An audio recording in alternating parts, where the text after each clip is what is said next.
এই হজরে আসওয়াদের আবার এদের বিশেষ গুণাবলী আছে, হাদিসে আছে। এই হজরে আসওয়াদ একদিন ওমর ফারুক রাদিয়াল্লাহু তাআলা আনহু যখন কাবা ঘরে হজ করেন, যখন তিনি হজের এরকম প্রস্তুতি নিয়েছেন, আমিরুল মুমিনিন ওমর ফারুক রাদিয়াল্লাহু তাআলা আনহু হজ করতেছেন। এমন সময় হজরে আসওয়াদকে, এই কন্যারে হজরে আসওয়াদকে লক্ষ্য করে বলছেন, হে পাথর, তুমি তো একটা কালো পাথর, তোমাকে আমি কেন চুমা দিব, তোমার কি ক্ষমতা আছে? এমন সময় আলী রাদিয়াল্লাহু তাআলা আনহু পাশে আর বলছেন, আল্লাহর নবী যদি তোমাকে চুমা না দিতেন তাহলে আমি তোমাকে কোনোদিনও চুমা দিতাম না। আল্লাহর নবী হাদিসে বলছেন, হজরে আসওয়াদ একটা বেহেশতি পাথর ছিল এবং স্বর্ণের চেয়ে উজ্জ্বল ছিল, দুধের চেয়েও সাদা ছিল।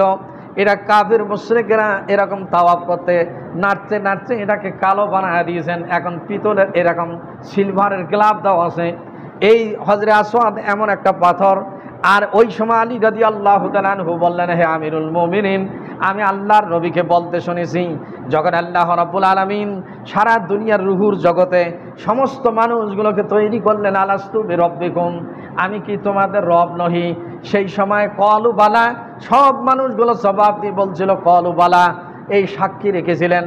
আর এই হজরে আসওয়াদে যারা আজকে এরকম আসি চুমা দিয়ে ইশারা করে সাক্ষ্য দেবে, কিয়ামতের দিন আল্লাহর নবী বলছেন, হজরে আসওয়াদ ওই সমস্ত মানুষের জন্য আল্লাহর পক্ষে সাক্ষী দেবেন। জোরে বলি সুবহানাল্লাহ। এই কালো পাথর যারাই চুম্বন করতে নাও পারে, ইশারা দেয়, কিয়ামতের দিন আল্লাহর নবী বলছেন, এই পাথর, হে আমিরুল মুমিনিন, আমি রসুলকে বলতে শুনেছি যে আল্লাহ রসুল যে চুমা দিয়েছেন এই জন্য আপনি দিয়েছেন তা নয়, শুধু এটার আরও বৈশিষ্ট্য আছে। আলাস্তু বিরব্বিকুম, যখন আল্লাহ নবী আল্লাহ পাক বলছিলেন, তারা জবাব দিয়েছিল, এই জবাব দেওয়ার বান্দাগুলোর মধ্যে এখানে নাম লিপিবদ্ধ আছে, এরাই আসি কয় লাব্বাইক, এরা আসি কয় লাব্বাইক, আল্লাহ আমি হাজির, আমি হাজির। জোরে বলি সুবহানাল্লাহ। এবং কিয়ামতের দিন এ হজরে আসওয়াদ সেই দিন কি করবে? তো এই বান্দার পক্ষে সাক্ষী প্রদান করবে। এই যে কাবা ঘরের বিশেষ বৈশিষ্ট্য, ইব্রাহিম আলাইহিস সালাম যে পাথরে নির্মাণ করেছেন, সেই মাকামে ইব্রাহিম এখনো আছে, কিয়ামত পর্যন্ত সেখানে থাকবে। এখানে একটা নিদর্শন আছে।